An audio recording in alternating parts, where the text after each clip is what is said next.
Hey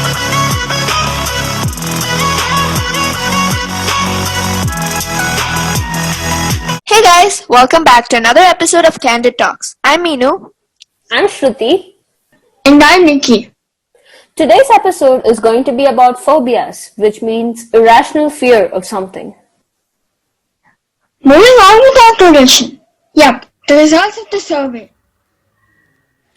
For the question, what are you afraid of? We have gotten a few different answers. Spiders, snakes, and tiny insects. The next question was, is it okay to be terribly afraid of something? And everybody who answered said yes.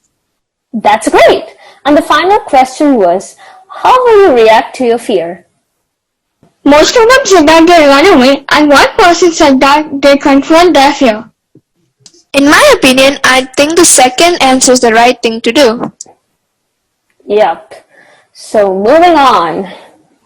Phobia is derived from the word phobos, which means flight.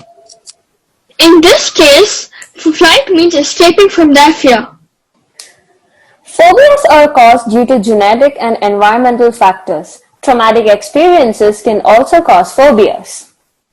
Phobias can limit your daily activities and may cause anxiety and depression. Complex phobias are more likely to cause these symptoms. People with phobias often purposely avoid coming into contact with the thing that causes them fear.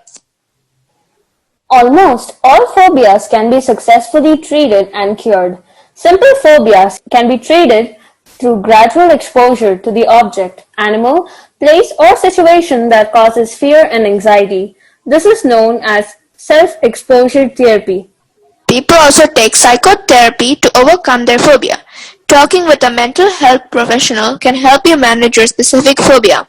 Fear is experienced by everyone during an unknown or dangerous situation, but fear becomes a phobia for people who experience extreme anxiety and that fear interferes with their daily activities. For example, feeling nervous while looking down from a skyscraper is fear, but turning down a job because it is on the 10th floor of an office building is phobia.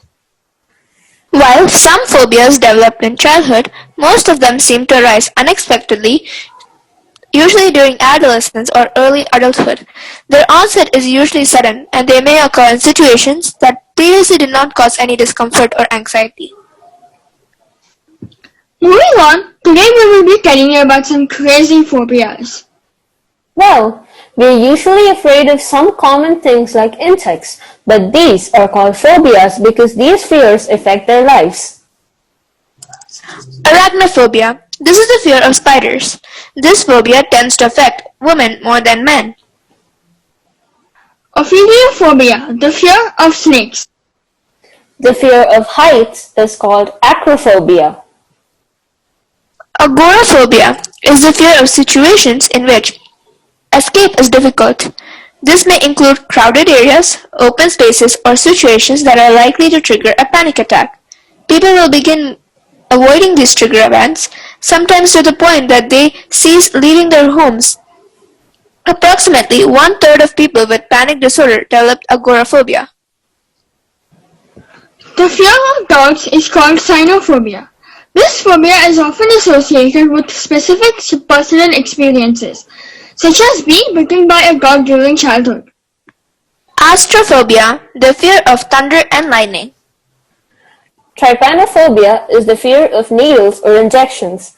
Like many phobias, this fear often goes untreated because people avoid the triggering object and situation.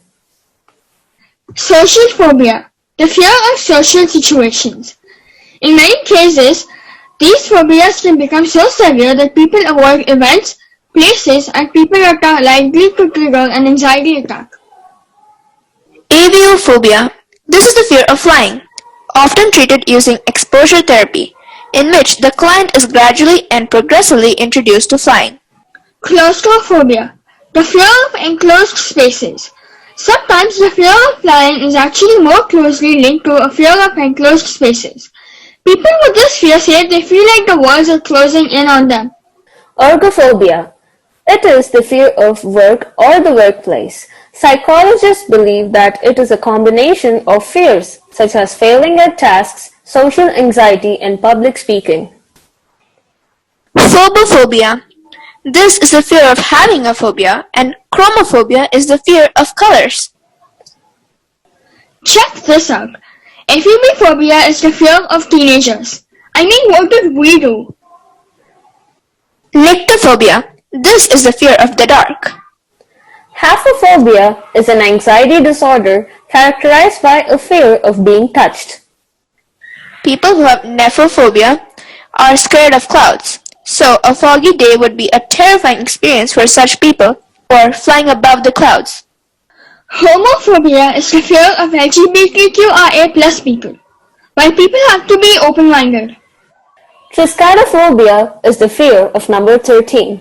This type of fear persists in people when seeing or noticing number 13. They usually avoid floor number 13 or car plate with number 13 or anything with the number 13 on it. Companiophobia is the fear of buttons. Such people fear wearing or even avoid seeing buttons. So, it's obvious that you won't see them at any formal event where everyone is either wearing a suit or shirt. Nosophobia is characterized as a fear of knowledge.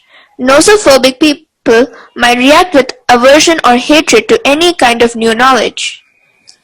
Mysophobia, the fear of germs or dirt. This may be related to obsessive-compulsive disorder. Phobias are when you are afraid of something, such as spiders. OCD is when you obsess and impulse over those fears. Spiders, for example.